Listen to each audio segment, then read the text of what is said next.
We'll start. Okay. 6 o'clock, call our meeting to order. I pledge Allegiance to the flag of the United States of America and to the republic for which it stands, one nation, under God, indivisible, with liberty and justice for all.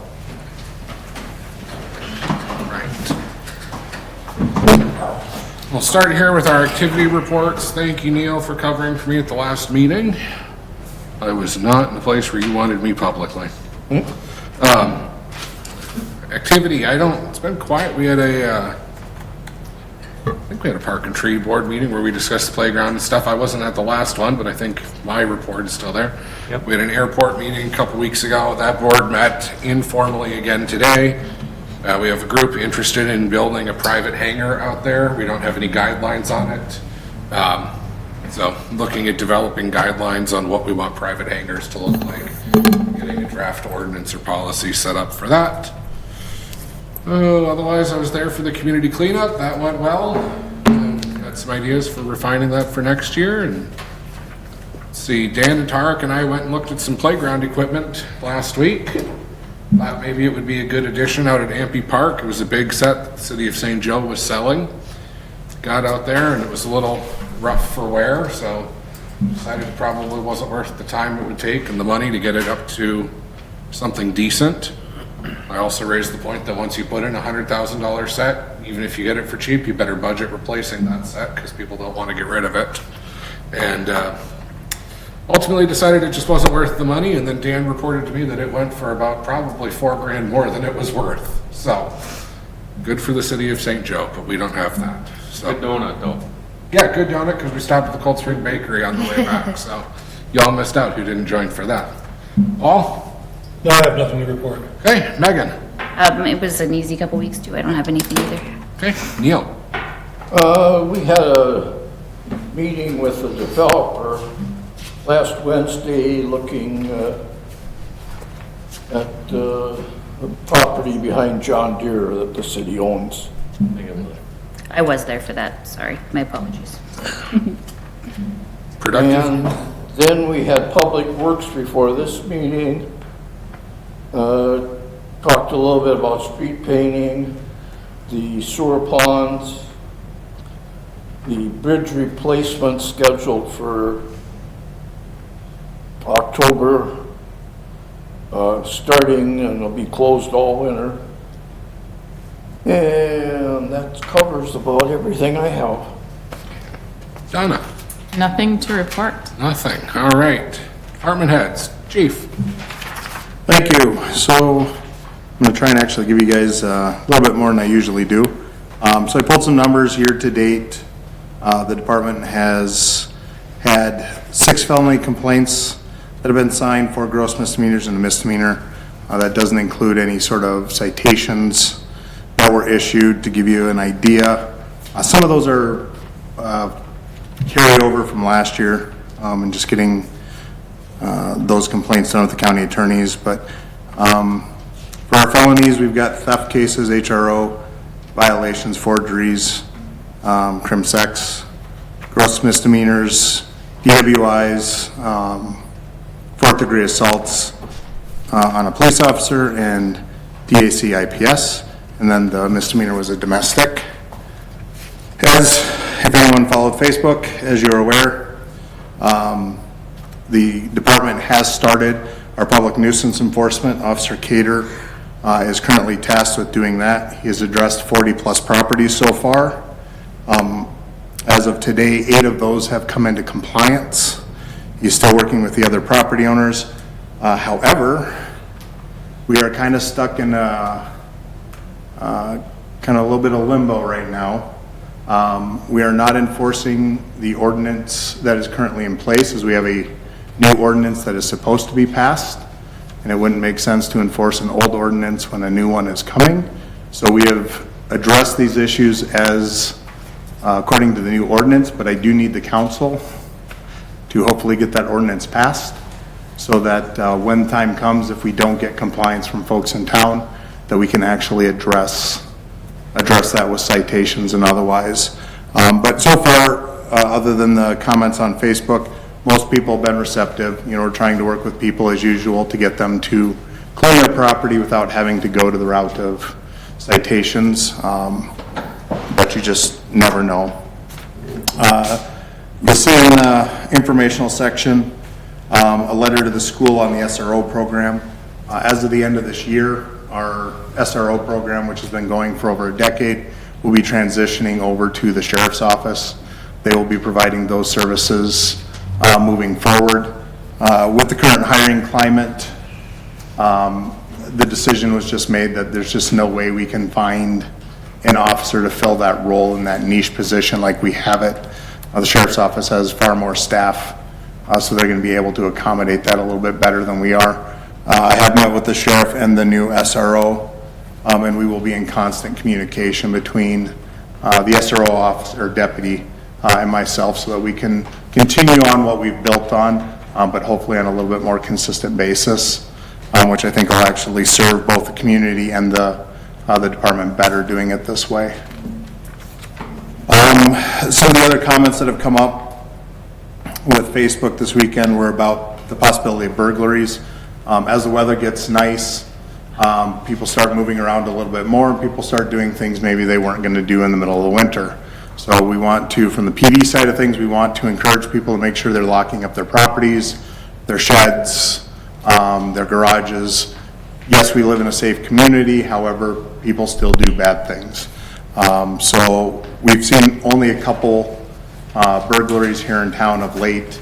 There's been some more stuff out in the township and around the county, but there's a group that is going around that is, you know, finding opportunities to take other people's property.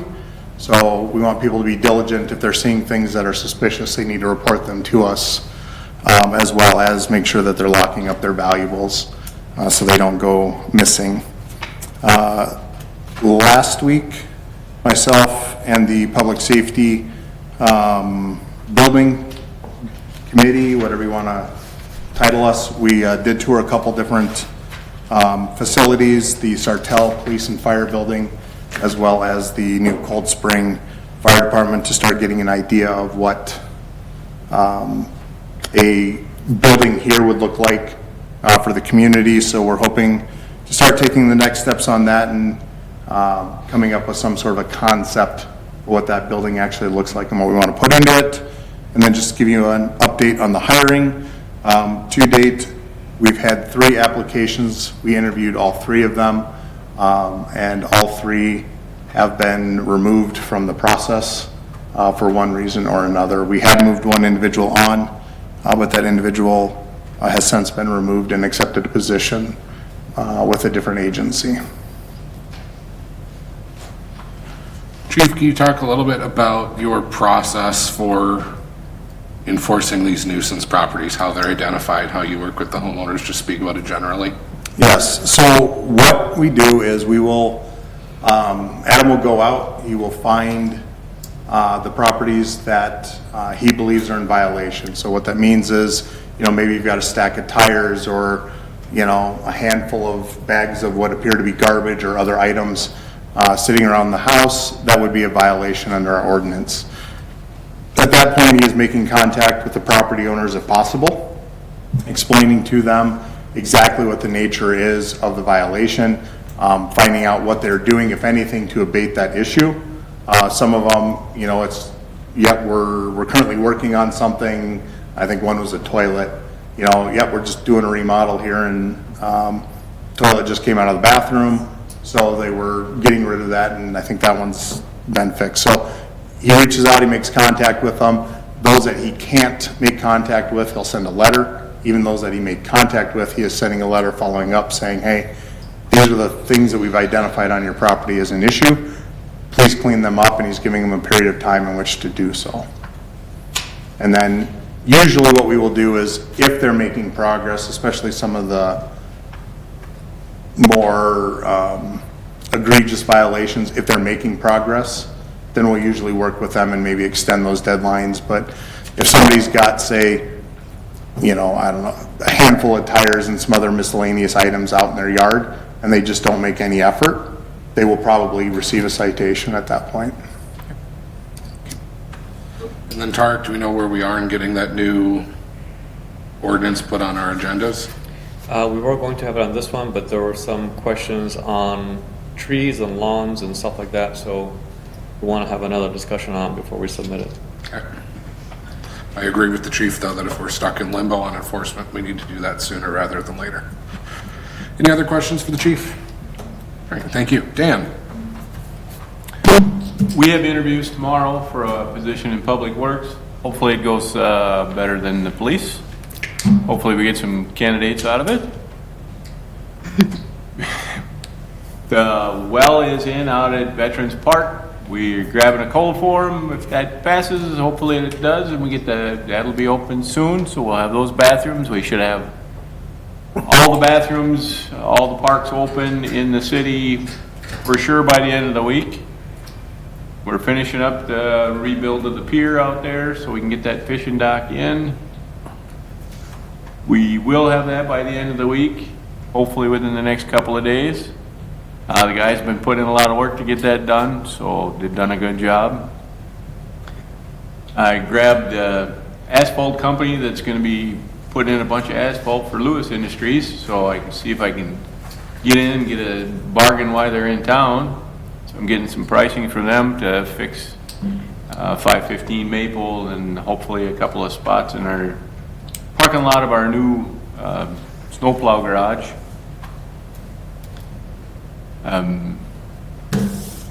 Working with getting an FBO in out at the airport, along with the airport board meetings to get some new hangars. We have the FBO project going on. They're digging, putting in the foundation today. They're moving a lot of dirt. We got to get somebody to occupy that building once it's all done. So I've been talking to parties. Hopefully we're moving forward there. And we are officially a Tree City, USA again. So that marks 21 years for the city of Paynesville,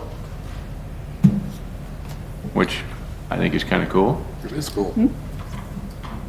And a whole bunch of other stuff. Awesome. Any questions for Dan? Okay, Tarek? All right. Well, Chief already mentioned we had some police interviews. And then you also mentioned about the airport board. They got together again today to kind of help draft a policy on, building hangars in the future. And they're looking at other airports such as Alexandria as a model to use off of their policy. The chief also mentioned we toured the public safety buildings. We also heard back from Senator Klobuchar's office that they approved it and we're moving up to the next stage in funding. This is on the federal level.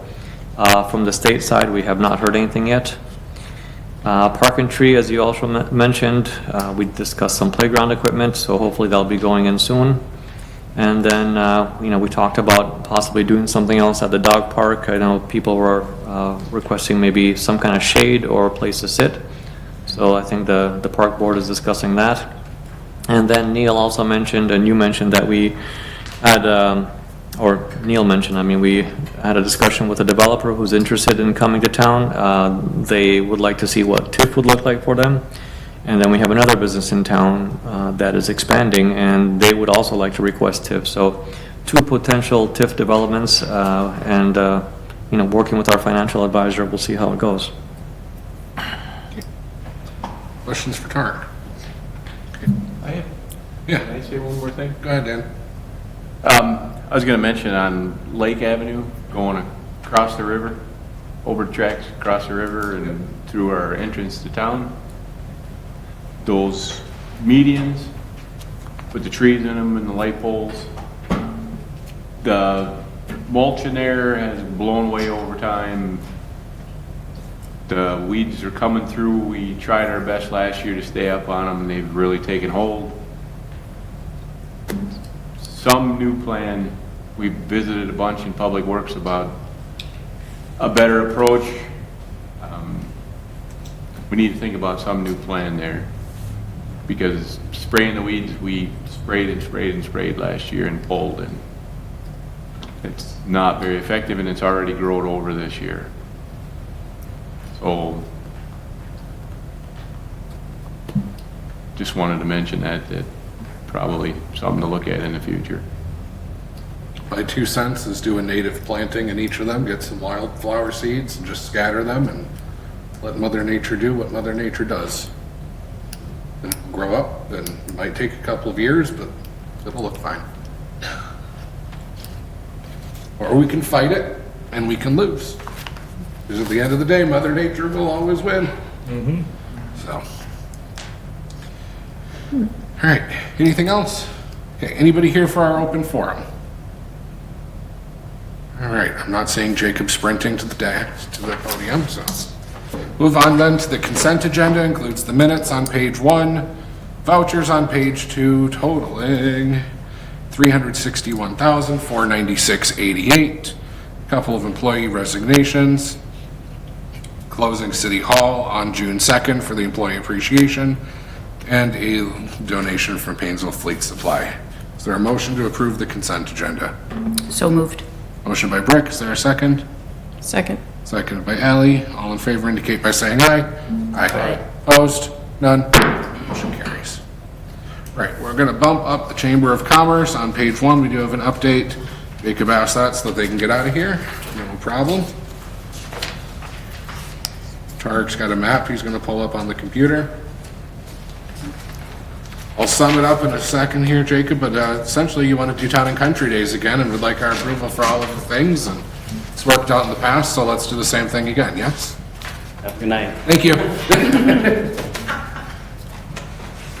Yeah, I mean, everything's there. Again, Jacob Bertram, part-time executive director for the Chamber of Commerce. Joining with me tonight is our vice president, Steve Stang, who's been a part of the board for 4 years now. And yeah, same thing as you said, the recommendation is the same as in the past, hoping to host the event June 17th through the 20th. So that'll be a Wednesday, Thursday, Friday, and then in addition to the wild card polling on that Saturday, the 20th. Let's see, we'll have the family night on Wednesday at Gazebo Park. The carnival's beginning Thursday, the 18th, and Friday, the 19th. We'll have a free concert on Friday, the 19th. Parade Thursday as at 7 p.m. The band this year is Diamondback, which is a country music band from the area, so we're excited for that. We'll be doing a raffle again, which you approved earlier this year, raffling off a four-wheeler, a couple of e-bikes, and a kayak. All of those have been purchased locally, so we're proud to be able to showcase our members that way with the items that we were able to purchase. The parade that was approved by MnDOT already this year just needs your approval for the county level for the detour. Carnival itself will be transitioning back to paper tickets, just so the public is aware. So we'll be having those ticket locations posted on our website, social media, for people to know where they can get them, as well as the raffle tickets, if they so choose to be a part of that. We're also looking for volunteers. If anyone's interested in being a part of the fun of planning this all, certainly open to that. You can contact our office or myself, and we can get you signed up to do something at least. And then again, with the map on the screen and that was posted today is kind of a better organization of how things have done in the past and kind of our recommendation.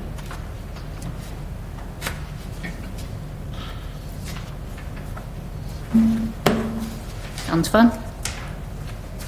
Chief, were you making a comment about a missing band in the application or something?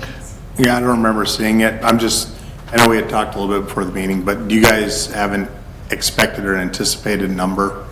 I know last year we had no idea and it wasn't that big of a deal, but I also know this band maybe carries a little bit better following than the last band, so just kind of curious as to.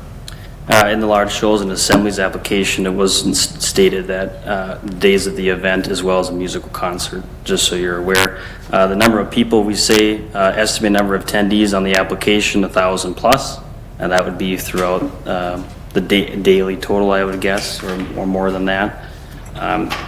We have ways of, within the parking lots that we have designated on the screen there, as well as additional parking areas that we're hoping to be able to we'll have an overflow seating for the actual area itself.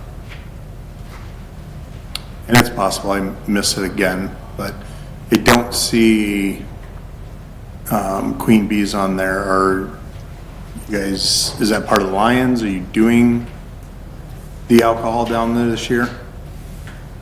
And again, it's more about the band and potential. I mean, we haven't had any issues with it, but I also need to plan for contingencies just in case. Yeah, it's understandable, and that would be in conjunction with the Lions stand, so that their location would be there. I'm confirming with them if they choose to have that part of this event this year, and I'm assuming we can talk more about that as the planning gets put together of requirements that you see there. Yeah, I think the big thing from my perspective is I need to know, I saw on your application your estimate, but that wasn't exactly clear as to the event itself, this, the band, exactly where you anticipated that. If we're looking at 1,000 people for your concert and band, we're gonna have to have additional officers and staff there to staff that in the, in the what-ifs type scenario, so. Maybe it'll rain. Well, I Let's think hope not. 1,000 would be great, but I don't know that we can really, we have a year under our belt on this, and it's gonna be hard to predict. Correct. I don't have a problem. I trust that you'll all be able to figure it out. Yeah, like I mentioned, for the parking details, we'd have overflow parking areas. We'll have designated people there parking that night for sure, making sure we can keep it less stressful for everyone and, of course, safe too.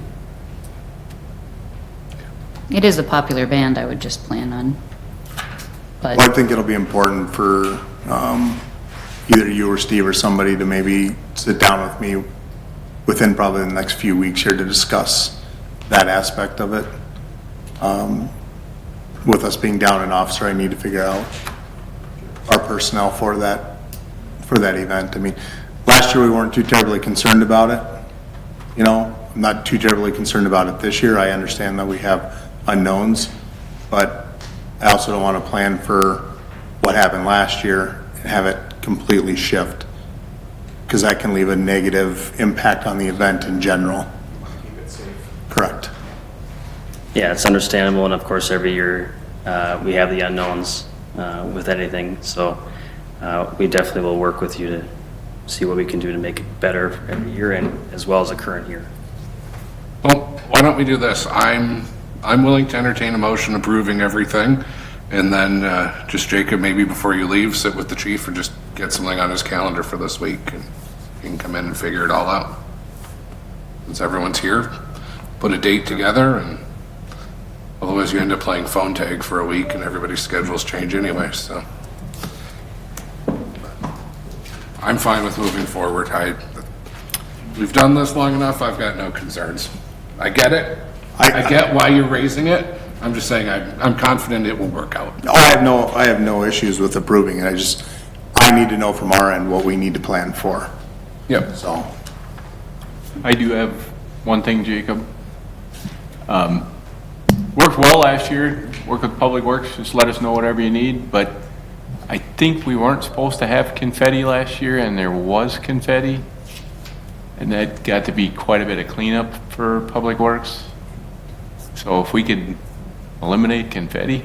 And just to clarify, is that during the parade you're talking? Right. Okay. Yeah, that gets to be spread all around town, and it's quite the cleanup. And thought the guys said that they had gotten rid of that before, but Correct. In the applications, it does say, no excess stuff on the streets, just to make it clean. And of course, at the end, West Central Sanitation donates the service to be able to have people pick up the trash as they leave the parade itself. But we certainly are very fortunate to have the team of Public Works and the PD to help work with us during that week. And we definitely will make sure that. yeah, it was just that confetti goes everywhere, and it's hard to clean up, and the guys had a heck of a time with that last year. They didn't seem to have an issue with much else, but that confetti is a challenge. Well, so I think it's probable that your parade application says it, and then somebody just didn't read it or didn't care. Yeah. And so maybe just a friendly reminder to those who do it. So, cool. Right, anything else? Otherwise, is there a motion here? I'll move to approve the parade permit, temporary street closures, large show and assembly permit, allow camping within the city limits, the use of the city's generator as long as they have a licensed electrician on site to hook it up for camping, waive all applicable permit fees and to allow the events to take place at Gazebo Park and 605 Lake Avenue for the 2026 Town and Country Days. So motion by Brick is stated on the action sheet. Do I have a second? Second. Second by Hersberg. Any further discussion? Hearing none, all in favor indicate by saying aye. Aye. All opposed, nay. None? Motion carries. Thank you, guys. Thank you. And Mr. Mayor, if I have a quick comment. Yeah. About the developments of the safety center and the developments behind John Deere. We know that it is a good idea if something does get developed there. All we ask is that we're a part of that somewhat of the discussion, that if we have to move this event, that at least we're aware, hopefully a year ahead of time, us to be able to figure out what we need to do to adapt the event or move it to a different location. So I just ask that we're part of those discussions when and if they come to fruition. I have a figure to maintain, and there are cheese curds at your event. So it will stay in that lot for as long as it can. It'll move to Sean's front yard after that. Yeah. That's fine. I think Move it to Cronus Ave. I mean, you're fine for 2026, of course, but I mean, I think it's, at some point, will have to be either adjusted or moved, so Yeah. something to think about, at least where we might do that again, but for now, you're free and clear for June. The biggest would be if we get the new firewall. Yeah. That would put a, You're good for a few years. Right. So I just make it known that we'd appreciate if we could work together on that, just to make sure we have enough time ahead of time. Yep. But we definitely don't want to hinder any developments that are happening, because we see that being a good thing for the area. Sure. Certainly, we can do that. Thank you. guys. Good luck with the event. Right. On old business A, the Ampey Park donation, we need a motion to, I guess, retract the prior motion and then, Correction, that's all it is, yeah. I'll make the motion to accept $10,000 donation from Rick and Barb Kane to purchase and install playground equipment at Ampey Park. It's very nice. motion by Hersberg, is there a second? I'll second. Seconded by Brick. It's as stated on the action sheet. Just to clarify, this is not additional money. This is what was approved at the last time, just with a clarification on where the funds are coming from. Any further discussion? Hearing none, all in favor indicate by saying aye. Aye. Opposed? None? Motion carries. Right, sale of land, 215 Kira Court. We have a proposed resolution. Is this coming off after our closed session? No. Yes, no, this is the one that we approved last time, but we didn't have a resolution with it, so this is just a resolution to go along with that one. Right, so then I'd entertain a motion to approve the resolution. I know we have a public hearing in 1 minute, so we'll do this and then probably go to that public hearing. The agreement of the sale, is that where we are? We're on page 8. I'm looking Yes. for a motion approving resolution 26-12. Ask in the interest of time. I will move to approve the resolution 2026-12, approving a purchase agreement for the sale of real property located in the city of Painesville to John and Charlene Laughlin, and to authorize the mayor and city administrator to sign all necessary closing documents. Motion by Brick is stated on the action sheet. Do I have a second? Second. Second by Thielen. Any further discussion? Hearing none, all in favor indicate by saying aye. Aye. Opposed? None? Motion carries. Right. So, now we have a public hearing on the lot split, page 37. I will note, we are pulling the Lewis Industries Old Business C. Tarek is waiting on some additional information from Deed before that can be ready. It sounds like there are some potential changes to what's going on there, so. Fair enough. Right, so we have a request to split off a couple of lots. We'll go open our public hearing, close our business meeting. Usually how this works is staff will make a presentation. If the property owners want to say anything, we can. If there's anybody else, we'll listen. And then we'll go back into our business meeting and take a vote. So Tarek or Paul, you want to tell us what's going on here? Tarek, what- Excuse me. Yeah, it's just D&D Storage, they want to vacate 2 easements. I forget which ones they are, but they're asking to vacate those so they can make adjustments to the lot. What do we do here? Tarek, anything else you want us to know? No, this went through planning, and I wasn't at that planning meeting, but, yeah, they are recommending it, and, you know, we'll hopefully hear from, the owners of the business and, you know, see what their plans are for it. Gentlemen, what would you like us to know before we consider this? Anything? There isn't much. I got a few notes, I suppose I can hold.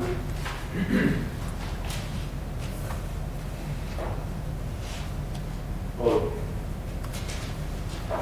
me and Dwayne Olmsted, and Brandon and Kalos here, we have the D&D storage, of course, and I also own the Cronus Builders, which back in, well, when we had the old recycling building there around 1990, D&D storage rented out to Cronus Builders, that little building. But we kind of outgrew that in the years coming forward. And then around 2014, I think it was 2014, 2015, we decided to put a building up on the D&D storage property. A 50 by 85 building. So that's where we're at now. We're kind of in a transition of the D&D property with Cronus Builders being able to put the building on D&D storage property. So, and that's where it all started with D&D storage renting out to Cronus Builders. But now, that lot, we need the lot split to accommodate like the size of the lot and the for the building, and we also need the easements to go along with that. Those two properties, lot 2 and I think it's lot 3, I believe, lot 2 and 3 on those two properties. So I guess we're just asking the council to for approval on that, so we can go forward with those two properties with D&D storage and Cronus Builders. So I guess that's kind of what we're would request. It's basically just vacating the utility and drainage easements that run through the new lot. Yeah, there were two utility easements that were needed to be vacated. I think Jennifer. Yeah, vacate the utility and drainage easements, yeah. That's what we've got here in the resolution. Right. Any questions for Dwayne from the council? Brandon, do you have any? No, you summed it up pretty well. Okay. Do we have anyone here from the public who wants to comment or say anything? Okay. Well then, with that, we'll close our public hearing, go back into our business meeting. We'll take up old business D, the lot split. I'd entertain a motion to approve the resolution, or otherwise, I suppose. I'll make the motion to approve Resolution 2026-13, approving a lot line rearrangement and lot split for certain property located in Painesville, Stearns County, Minnesota, D&D Storage of Painesville, Minnesota. Motion by Hersberg is stated on the action sheet. Is there a second? Second. Second by Thielen. Any other discussion? Hearing No, none. the actual utility thing is coming up to 26th. Right, that's I'm reading later. that right. So this is just the lot split. Okay. All those in favor of the resolution indicate by saying aye. Aye. Aye. Opposed? None? Motion carries. All right, trail grant extension. Chuck or Dan? Yeah, I can take this one. We continue to look for funding sources to complete the trail connection from the Lake Coronis Recreational Trail up to the Glacial Lakes Trail. I did hand out the funding map to everybody before the meeting. The segment that remains that we continue to look for funding for is I that. didn't mean to scare you, Bert. It's done. Is the pink segment towards the north end that would connect the trails from last year's construction up to the Glacial Lakes corridor. In your packet is a grant called the Carbon Reduction Program. It's a federal grant that can provide up to 80% of the project costs. The estimated cost for the pink segment is about $250,000, so we'd be looking to apply for a grant for $200,000. We're successful on that portion. So with that, if the council wishes to continue to move forward with the grant process, there's a resolution that would need to be approved. With that, I'd be looking for a motion, or I'd entertain a motion to approve Resolution 26-15. Chuck, the city's share would be like 25,000 That's typically how it's been. if we get the grant. Because that's split 50-50 township. Yep. 25.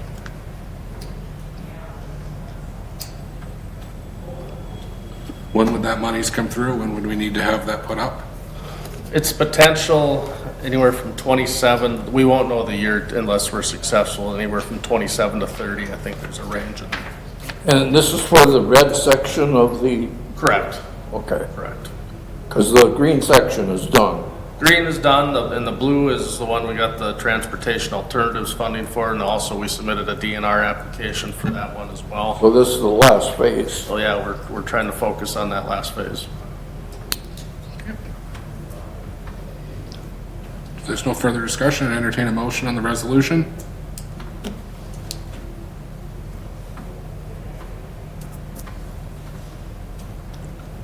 So Oh, go ahead. Motion by Brick is stated on the action sheet to approve Resolution 26-15. Is there a second? Second. Second by Herzberg. Any other discussion? Hearing none, all those in favor indicate by saying aye. Aye. Opposed? None. Motion carries. All right, on to page 72. Megan, this one is you. Traffic at the senior living facility. Yes, so, as you know, I work there. It's been an issue, it's very dark over there, and it's one of the few places in town where there's a lot of traffic at different hours of the night. And there's an issue with the apartment building, and also then, shift change at the senior living facility, as well as senior citizens who live there and still drive, and their families coming in and out. And then, especially over the summertime with the brewery being over there, and the brewery closing around the same time as shift change, there's just been some confusion. Obviously, the apartments on that frontage road there, they have the right of way. I know Kira should put up a stop sign, is what was discussed. I don't know if we could make them do that, obviously, but I think we can request that they do that. My preference would be to do that, as well as having a sign just reminding people coming the opposite direction to open their eyeballs. But I would settle for a start with asking Kira to put a stop sign on their property, because it's confusing and dark, and we know MnDOT isn't gonna put up lights, so. That's kinda all I got. Dan, can we do a light on that pole that's right there? Looks like there's a light pole that's going over by Better Fed Beef right there. Do you know what it would take to put up a light there? I'll excel and have them put up a light. Okay. Somebody's gotta pay for it. Right. So is that gonna be a city light or? The other question I have is, and this is to the chief, I know it's sort of weird because it's quasi-city, quasi-township, but how, who told Fleet to put up a stop sign there? How did that ever get put up, do we know?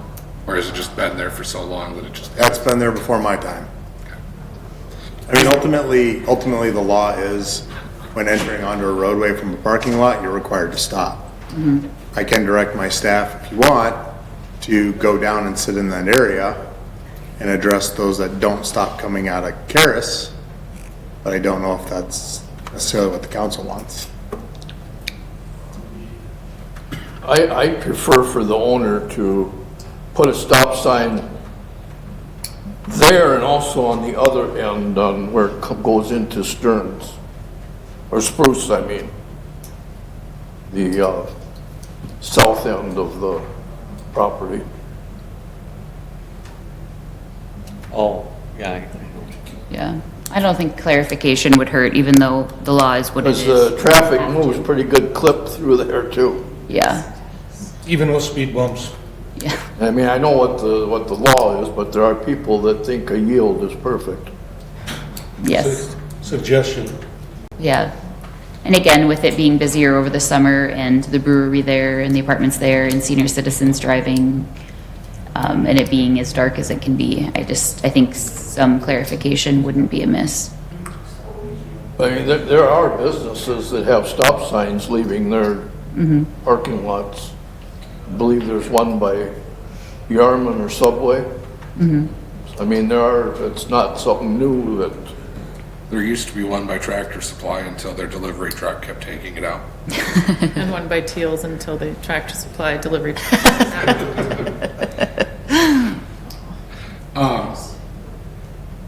That's considered a driveway, right, for purposes of law? I mean, it's akin to a driveway, not a street, yes? Which part? Which one? Either the south or the north side. Yeah, so that would be, you know, like anybody else's driveway. You know, it'd be looked at as a parking lot / driveway, Okay. so. So I get the problem.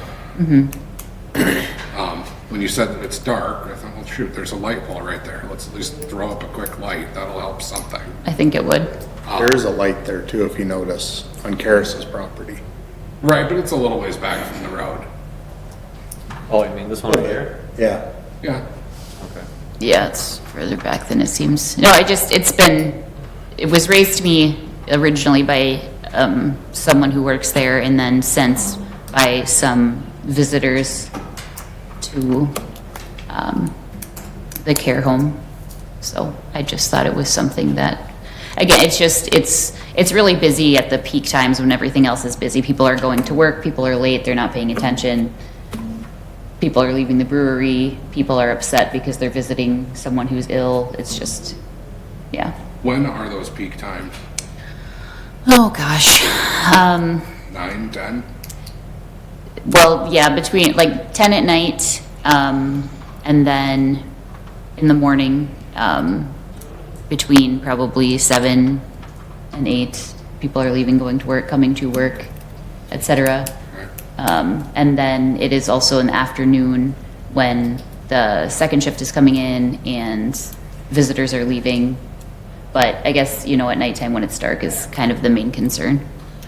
Chief, would it be possible to just have somebody sit there a couple days, not for purposes of writing 1,000 tickets, but just to report back and give some recommendations on what we might do? Yeah. I mean, I don't know that I want to get into the habit of writing private property owners and saying you need to put a stop sign up in your parking. Yeah. I mean, I don't think we can tell them they need to. It might Right. be a suggestion that wouldn't go amiss. I got a question for you, Paul. Say there's no traffic control signs where it's at, but if there's an accident because each driver decided that they had the right of way, who would be at fault? The people coming out of Karis. Whoever didn't. Depending right away. upon how, you know, the circumstances, ultimately the people coming out of the senior living facility Yeah, have to yield the right of way to those that are coming down from the chiropractor or the apartments, the park down there. So that is, Service Road is a straight through street. It's a good design, it's a bad design because it, going into the senior living makes it seem like it's a straight shot down that hill. But it's not. So, I mean, ultimately, I understand what, you know, the mayor's getting at, but if it's the people from the facility itself that are complaining, not to sound, you know, bad, but they're kind of the ones that are causing the problem if they're not yielding to other people. I will say, I see another major issue here, which is the brewery is only an issue if they're coming through Flagpole Country's parking lot to exit and leave the brewery. Because ultimately, their egress out of there is on the other side and shouldn't affect us whatsoever unless they're coming through that lot on the back end, which those folks should be stopping before entering onto that roadway as well. So would it almost make more sense for, say, the owner of the property there to put up a sign that's, you know, slow, yield, or whatever, for the residents? Be nice. It should say stop. Yeah, it should just be a Okay, stop sign. Fair enough. Yeah, that's what we're asking for. Yeah. I mean, ultimately, it should say stop, and they should put a stop sign there. I do agree, they don't have to, but we can certainly, you know, see about sitting there and monitoring it and seeing. So Megan, are you asking that the city pay for it, or that the, I understand the Property ask to be that we should just send a letter kindly asking them to do this. If I That's- heard you wrong, please correct me, but that's what I heard.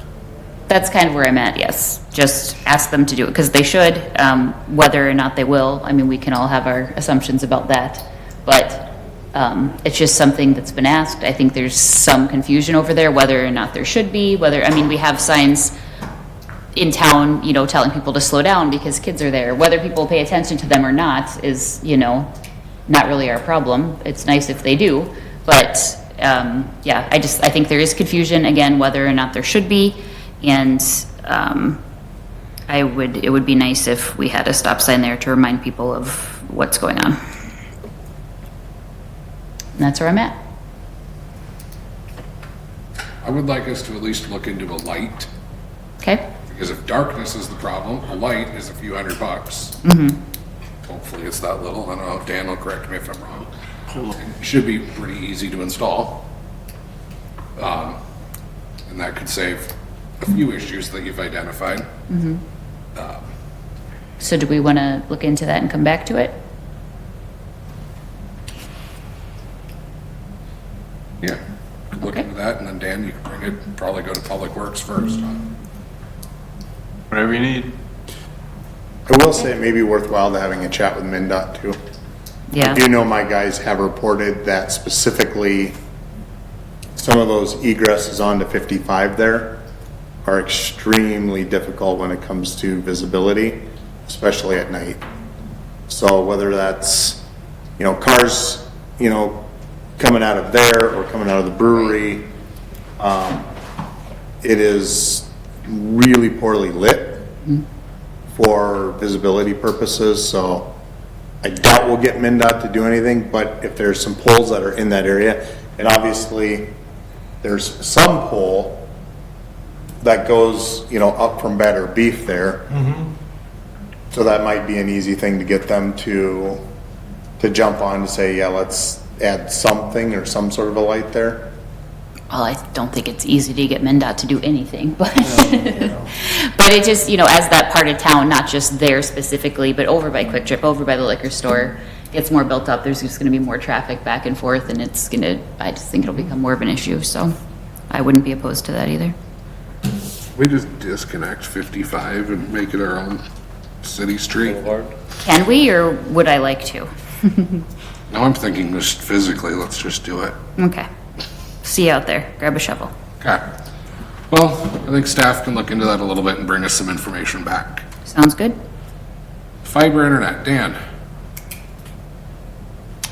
You have an opportunity to upgrade the lift station with fiber internet. When they come by, it's usually the time to do it.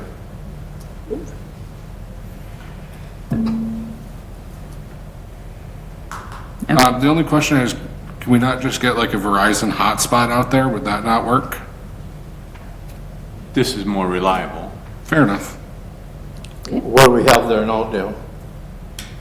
It's a similar connection, but slower speed.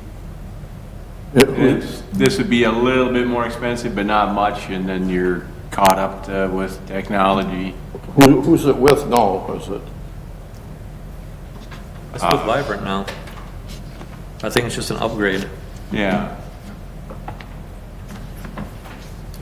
It's usually one of those things, if you don't do it when they come through, if you try to do it in the future, they'll charge you 100 times more than they would have now.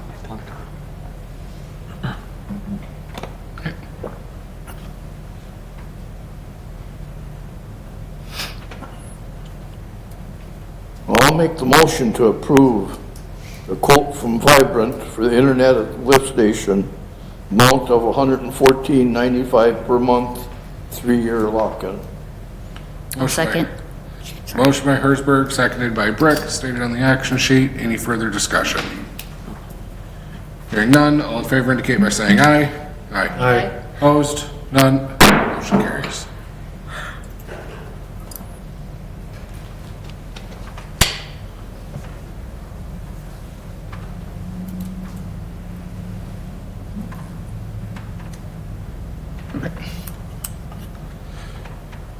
All right, the state daycare grant, letter of commitment. I had a meeting with Janelle Bullard a week and a half or so ago.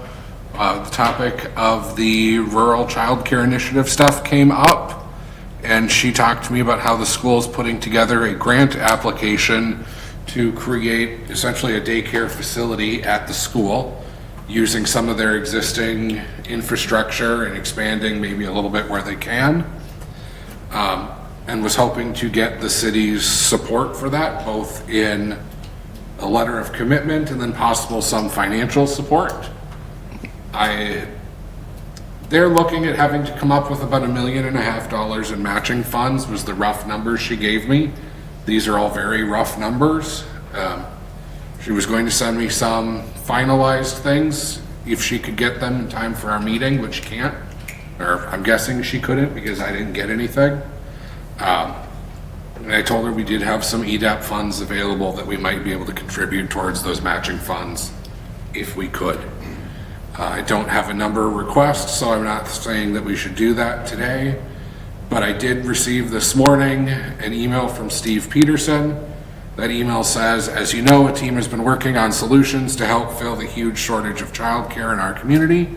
We are seeking a grant from the Minnesota Department of Children, Youth, and Families, requesting letters of support from community leaders. For assistance, please see the form letter below. Please return the letter to Janelle Bullard no later than May 15.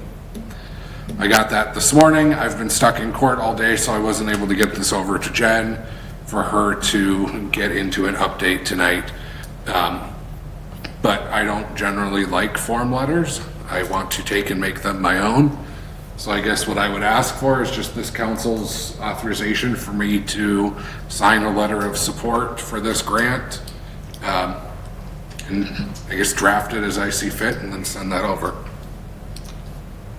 I'm okay with that as long as we don't put a financial figure at this point. Yeah, there would be no financial figure on it at this point. We haven't been asked anything, so this is just saying, generally speaking, we approve of their application. I could read the letter to you all if you want it now, but like I said, it's the form letter, so. I can tell you this does not contain any sort of financial amount on it. Do you want a motion to go ahead, or? I think we probably should. We usually, I'll make the motion to give you that responsibility. there's a motion by Hersberg authorizing the mayor to sign a letter of support in favor of this grant with no financial commitment. Is there a second? I'll second. Seconded by Brick. Any further discussion?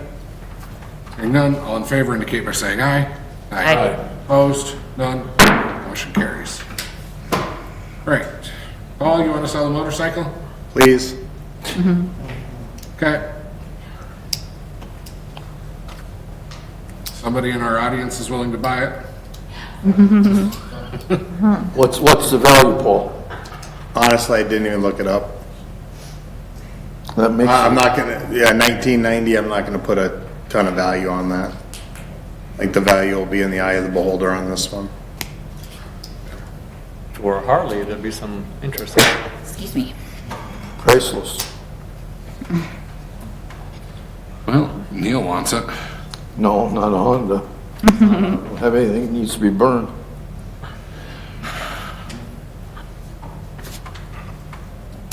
So no minimum bid, what you get, you get. It's not prime then, huh? No, when it comes to most of our forfeitures, we shouldn't be putting, reserves on them, because ultimately at the end of the day, it's a little different than the squad car that we had sold, where we had some skin in that game. We don't have any skin in this game. It's more about disposing property of somebody who was inappropriately using it, so. The internet, which of course would never lie to me, is giving prices between $1,000 and $3,500, with 3,000s being like 98s, 2000s. So, you know, think that $1,000, $1,500 mark is kind of what my 30 seconds of Googling is telling me. Whatever we get, more than we have now. Correct. I'd entertain a motion to sell it. Get rid of it. I'll move to approve the sale of the 1990 Honda VT 1100 via min-bid online auction with notice on the city's website to accept the highest bid, with the funds being split according to state statute and placed into the department's forfeiture fund for future needs. Motion by Brick, stated on the action sheet. Is there a second? Second. Second by Ally. Any further discussion? Hearing none, all in favor indicate by saying aye. Aye. Opposed? None. Motion carries. Okay, on the update, noise study. Tarek, you want to talk to us about this? Yeah, all right, I'll give you guys some background here. The city received a noise complaint from a resident living in an R1 residential district adjacent to an I1 light industrial property. The residents' concern relate primarily to intermittent noise from plastic pellet silo suction loading systems and condenser cooling fans associated with the manufacturing operation. The resident contacted the Minnesota Pollution Control Agency, or MPCA. The MPCA responded that any request for a formal noise study must come through the city rather than directly from a private resident. So current city ordinance. Staff reviewed the city zoning ordinance. The ordinance does not appear to contain measurable decibel limits, detailed industrial noise standards, or standalone enforceable noise ordinance. The ordinance contains general language regarding nuisance-type impacts and references that all noise shall be muffled, but this language appears broad and operational in nature rather than establishing objective measurable limits. Enforcement authority. The MPCA would be the primary technical and enforcement authority if state noise violations were found. The city would not itself conduct a technical enforcement under the state noise rules. The city's role here is primarily whether to request the MPCA involvement, as you can see in the email that was included. Some considerations for council, factors supporting the study. Resident has raised ongoing concerns. A study would provide objective data rather than speculation. It may help to determine whether the operation complies with state standards, and it creates a formal factual record. Factors against the study. The facility is lawfully operating in an I1 industrial district. Some operational and industrial noise is expected adjacent to an industrial zoning. The noise described appears to be intermittent and operationally normal. Also, when we looked at the development that was recently put up there, the company needs to put a barrier. It could be either trees or a fence. When I mentioned this to the company, they are working on doing that right now, so they have no issues with putting up a barrier or a fence. Some practical considerations. Requesting one study does not legally obligate the city to request studies for all industrial areas in the future. And then, you know, all we are requesting now, or all we're deciding now, is whether or not we request the MPCA to come and conduct a study. I did reach out to the MPCA contact here to see what their process is and how it works, but I have not heard back from them yet.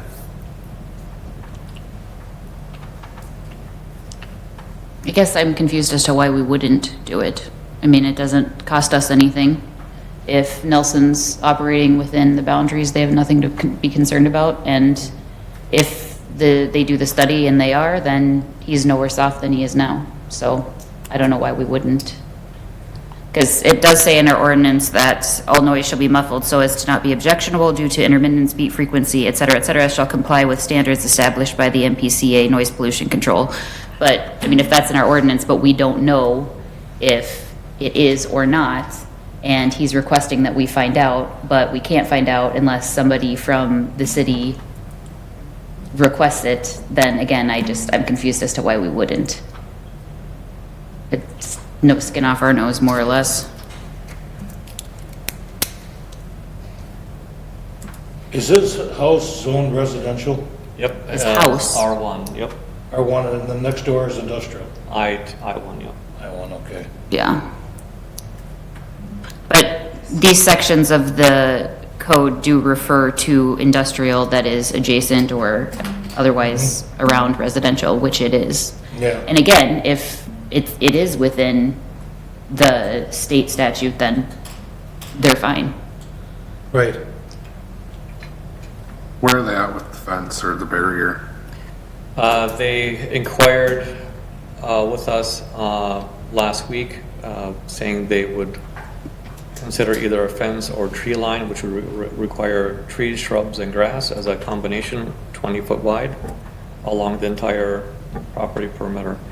So they might be leaning towards the tree side, but they're also open to the fence side as well. Which will be some years, if they go with the tree line before it'll make any difference. And if it is tanks that are whatever that are needing to be muffled via insulation, won't do anything for that anyway. I prefer the two sides could work it out, but Right. it sounds like they're not negotiating right now. So I don't know.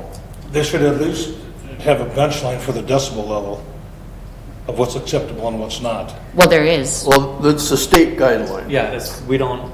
but we don't know what that is because we have to do the study or request that they do the study to find Yep. out if we do have a bench line.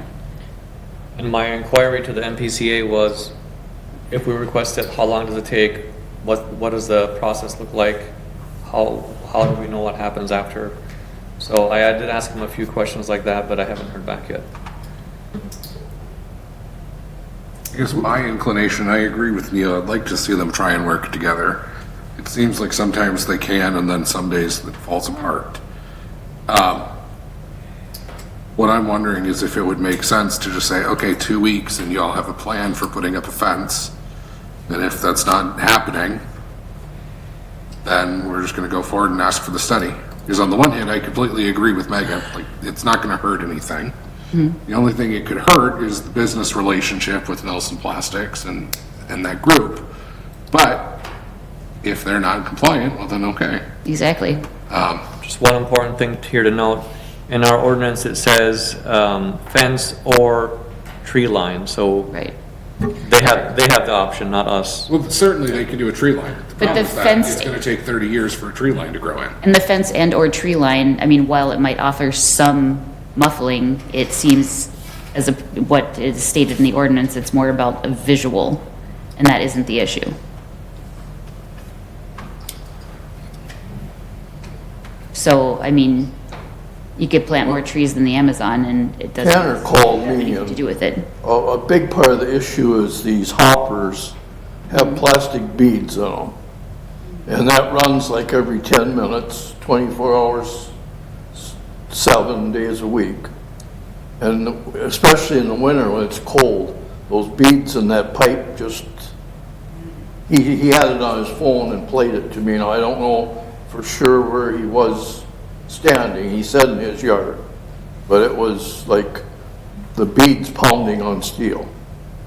I was out there once with an owner or representative of a company and Tanner, and we thought we worked out a solution for them to kind of resolve this, but it didn't happen. I mean, we can approach them again and see if they try to. That's what I'm kind of saying. If we get the two parties to work together and try to make it livable for everybody, I don't really like getting the PCA involved. Number one, is there a cost to the city for them to do a study? No, Okay, because that's right. Yeah, an issue. That's what I'm saying. There's no cost to us and it's not enforceable by us apparently if it's found to be not, I mean, again, it's the state statute. If they're not, I don't have a dog in the fight either way. The only thing I'm on the side of, we have the state statute. It is in our ordinance. Are they meeting it or not? If they're not, the MPCA can handle it. If they are, well, then they are. Good for them. Bad for Tanner. I mean, I don't see, again, I don't see why we wouldn't, and I don't see why it's taken this long and gotten to this point to agree to do it. Sounds like a motion to ask for the study. Yes. I think that there's been a lot of time for them to work it out, and apparently it hasn't, and I don't know, again, if it's just, it's clearly spelled out at the state level that it has to be under a certain decibel, and it isn't. I don't see why that would hurt the relationship, because, I mean, if they're doing something that they shouldn't be doing, knowingly or not, I don't think it would take a lot for them to come into compliance with that, and they should. So, I guess, yes, I will move that we should request that the study be done. Motion by Brick to move forward with the study. Is there a second? I think we should at least try to get them to Yeah, talk about it first and then work on it. I'd like to give a 2-week Yes, let's, cooling off period, with Continue. song, like the favorite song, Let's Be Friends, and That's your see if we favorite? can work this out. all right, well, when they fail to hold hands and sing Kumbaya, because they haven't managed to do that thus far. That's my least favorite I'll song. see you in Well, 2 weeks. They have called me. All right, Is there a second to Megan's motion to move forward with the study, to ask for the study? Going once, going twice. Okay. I'm gonna move that we notify both parties that the city's gonna make a request for the study in 2 weeks. Either they figure out before then, or we're just gonna do it. all right. Would that be an incentive for one party not to talk to the other one then? That was my thought. Then good for them. Sure. How is that our problem? Then we're in no different spot than we are now. How about I try to talk to them? Haven't you Both done parties. that already? 2 weeks.